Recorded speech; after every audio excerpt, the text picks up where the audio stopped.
I hope that all of you will understand that it's not about this lady not getting the refund. That was terrible. It wasn't terrible, but it was not right. But what it is about is the loss of privacy.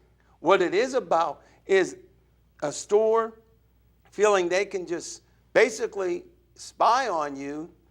And where I really have a big problem with it is, if you're going to accuse somebody of not being honest, show them the evidence. Had they given this woman the opportunity to go back there, she could have said, well, I made a mistake. If in fact that video even exists. We do not know that. We were not back there. It may not exist. So let's go to caller number 1, and then we're going to have a little bit more firecrackers. By the way, if you think you watched the fireworks on the 4th of July, this little bit was like just a little teeny firework. By the time we're done, we're going to have more fireworks than all of the fireworks combined, because we're going to wake up every politician in America. That's right. And now, how about you get the call? Caller number 1, you're on. Hello? Hello. It's Nancy.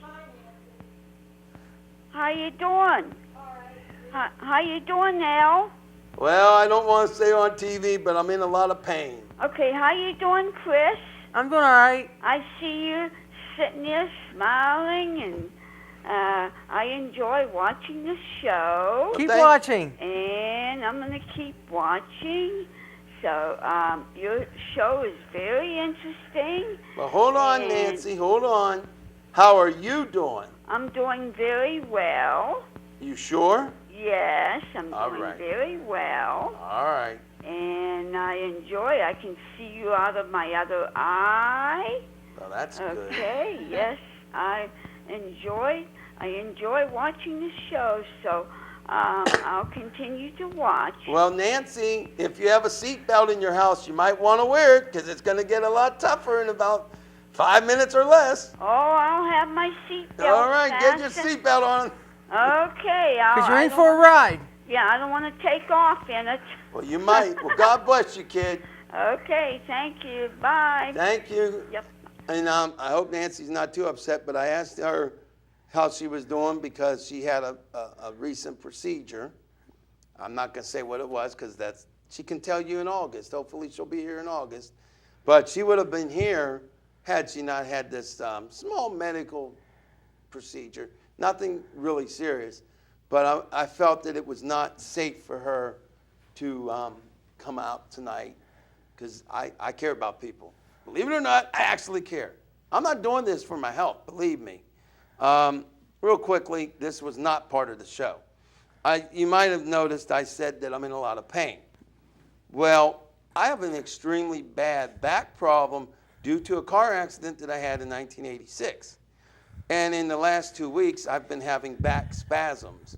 So if you notice me moving around like that a lot, that's because right now, on a scale from 1 to 10, I'm in about at least a 6 in terms of pain.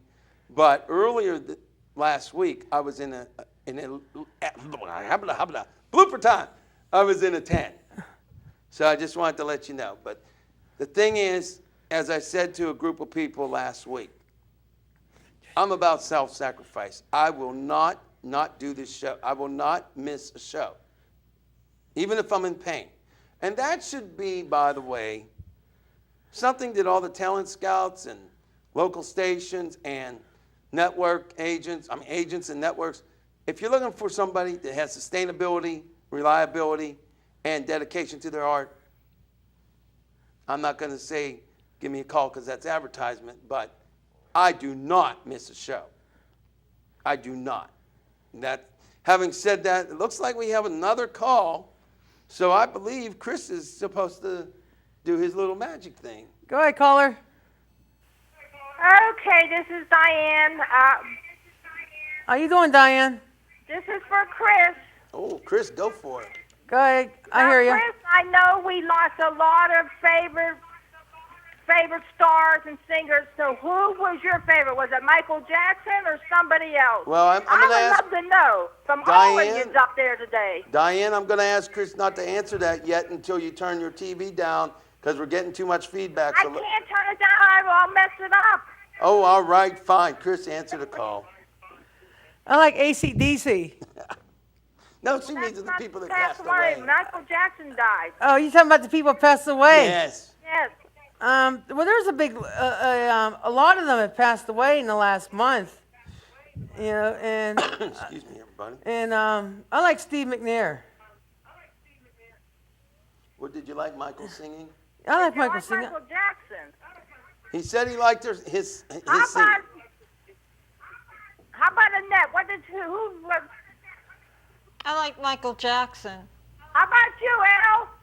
I definitely like Michael Jackson. My favorite two songs were Beat It and also Ben. And the reason why I like Ben is it was about a rat, but that's not the reason why I liked it. It really, if you listen to that song, it was about somebody who wasn't treated right by anyone and was always not wanted. And he was essentially singing that, you know, this is a friend of mine and that people matter. So even though it was in the form of singing about a rat, he was really singing about humanity to a degree. Now, people may not look at it that way, but think about the song.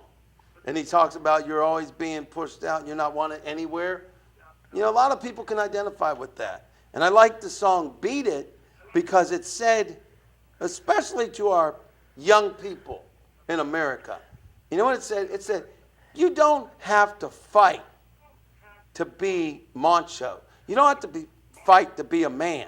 You don't have to fight to be a woman. You can walk away and you can live. And sometimes walking away makes you tougher than going and fighting.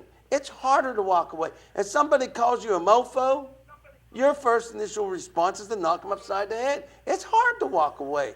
So I liked Beat It because he was saying, no, even if they call you a mofo, you need to walk away so that you don't die or go to prison. So that's why Ben and Beat It were my favorite Michael Jackson songs. Yeah, I liked the other ones too. My favorite Michael Jackson song was Black and White. Oh, that's good. Well, now, Diane, we're going to move on to some other stuff, so I will talk to you tonight. And that was Diane, my sister Diane Carmela Torcaso, everybody. So we'll talk to you tonight, and we're going to move forward, everybody.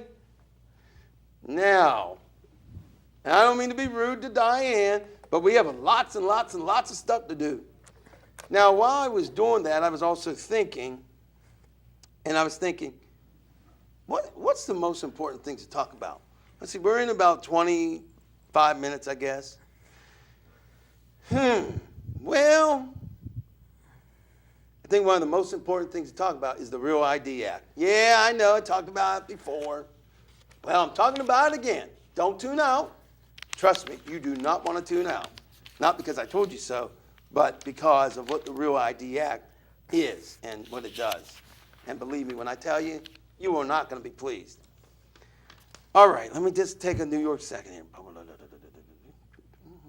Okay, as you can see here, I'm holding two papers. I'm not going to go ahead and read them all, but I would suggest that you do go online and look up the Real ID Act of 2005 and also the Real ID Act of 2009, as well as the Pass ID Act. Why do you care about this? I'll tell you why. I'm going to read a little something, but not much.